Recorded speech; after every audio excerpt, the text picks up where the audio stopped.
This is the San Francisco headquarters of the Internet Archive. From the outside, this nonprofit organization looks like a library, but inside, instead of books, it's filled with stacks of servers that store countless real-time snapshots of the web. It's a time machine for the web.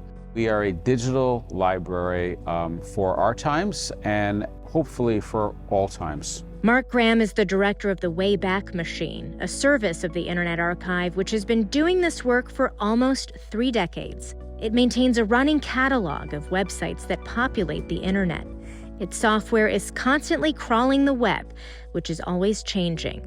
And so if you go to a URL one day and then you go back the next day, it might be different. So this is where the Wayback Machine enters. We have this historical record of versions of web pages that people can go back to and look at. The Internet Archive also preserves a lot of physical material like books, records, and videotapes here at their Richmond facility that one day will be digitized.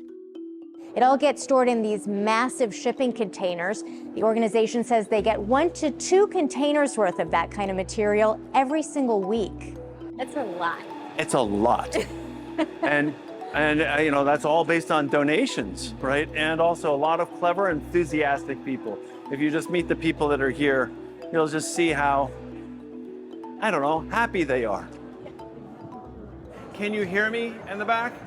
The founder of the Internet Archive, Brewster Kahle, gives fans of the nonprofit occasional tours. He says libraries and historians send the organization materials from all over the world. So we only want 1 copy. I guess if we were offered 2 Gutenberg Bibles, we'd keep it. But in general, we just want 1 copy of everything. The Internet Archive has been celebrated by figures ranging from digital aficionados to political figures. In 2024, Elon Musk praised the organization on X. He wrote, "Even though the Internet Archive has a ton of negative BS about me, it is still a public good that should exist," and encouraged his followers to donate. But these days, the organization finds itself embroiled in politics. That's because the administration of Donald Trump has been scrubbing a wide array of government websites. Experts say it's not uncommon for those sites to change as one administration hands off to another, but they say this time is different.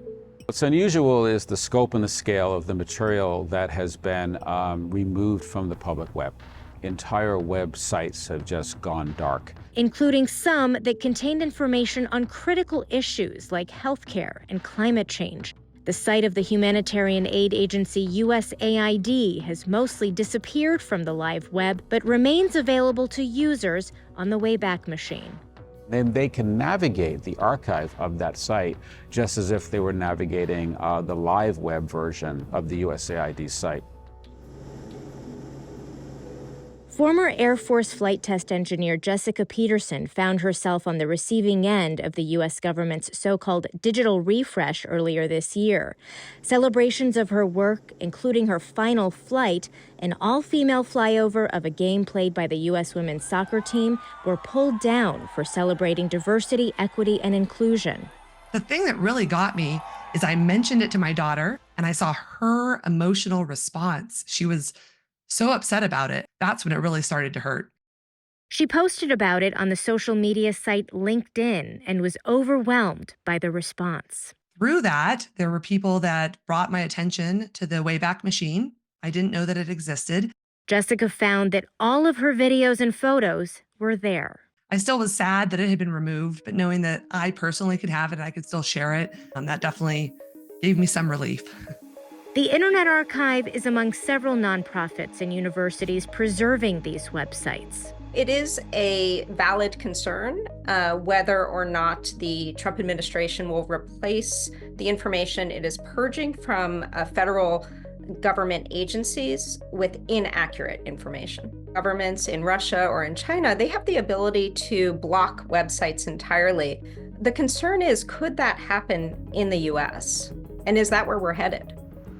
Despite being under threat, Mark Graham says he and his team aren't scared. I'm grateful that the Internet Archive exists And we're just taking it a day at a time, just trying to be the best library that we can be so that people have access to our cultural heritage.